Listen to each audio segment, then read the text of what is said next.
There was a moment yesterday that was kind of symbolic of all this, and it was funny, I have to say. Was Trump sat down and had his first meeting with his full cabinet, because the left has been doing everything they can to, slow down his appointments. And the Trump administration hasn't been that efficient in stocking the government with his people and getting the Obama people out. So he sits down with his full cabinet and he goes around the table, letting them introduce themselves to the press, and they start to lavish praise on him, and some of it got a little fulsome. Here's just a brief clip of Reince Priebus lavishing praise on him.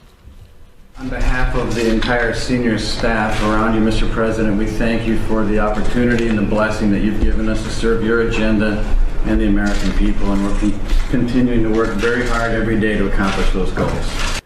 So it's a blessing.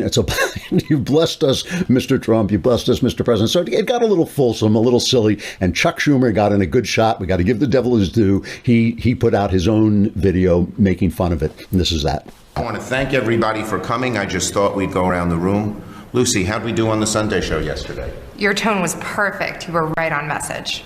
Michelle, how'd my hair look coming out of the gym this morning? You have great hair. Nobody has better hair than you. Before we go any further, I just want to say thank you for the opportunity and blessing to serve your agenda. That's great. Well, good on you, Chuck. You got in a good shot. I mean, that is funny. The thing is, though, that really the meeting, when I actually watched the video, because everybody was making so much fun of it, and I didn't find it that offensive. I didn't find it that silly, but listen, turnabout is fair play. But it is kind of symbolic of what's going on, is that Trump is putting together a government. He has the government. The Republicans have the government. And all that the left has is that kind of thing, is mockery and confusion and fantasy, this fantasy that they're creating, and lies. And Trump's real point in that meeting was very different. How Trump opened that meeting was really what he was trying to say. And this is cut number 2. We have much great news to share with the American people today as we continue to deliver on our promises. Due to a record-long delay in confirmation and the confirmation process by the Senate Democrats, which I call the obstructionists. Maybe they'll change, but I doubt it for a while. But they are truly obstructionists. This is our first cabinet meeting with the entire cabinet present. The confirmation process has been record-setting long, and I mean record-setting long, with some of the finest people in our country being delayed and delayed and delayed.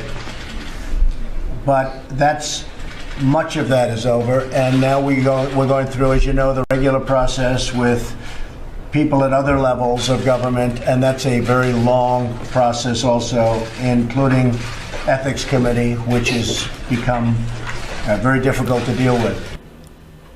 So Trump's real point was basically it took him this long to put this cabinet together, not because of his incompetence, but because this is what the Democrats are doing. And we all remember what Hillary Clinton said when Trump hinted that he might not accept the results of the election, and she said, "That's horrifying." I can't quite do her screechy hawk's cry of a voice, but she said, "That's horrifying," because the democratic process. And man, if you could just think back to this stuff on MSNBC, and I try not to hit MSNBC too much because I believe they're an openly honest left-wing station. It's not like NBC and CBS and ABC and the New York Times and the Washington Post, who pretend to be honest brokers of the news, but in fact are far left operatives, basically, with press cards. MSNBC at least is telling you, like Fox News, we are left wingers, we are right wingers.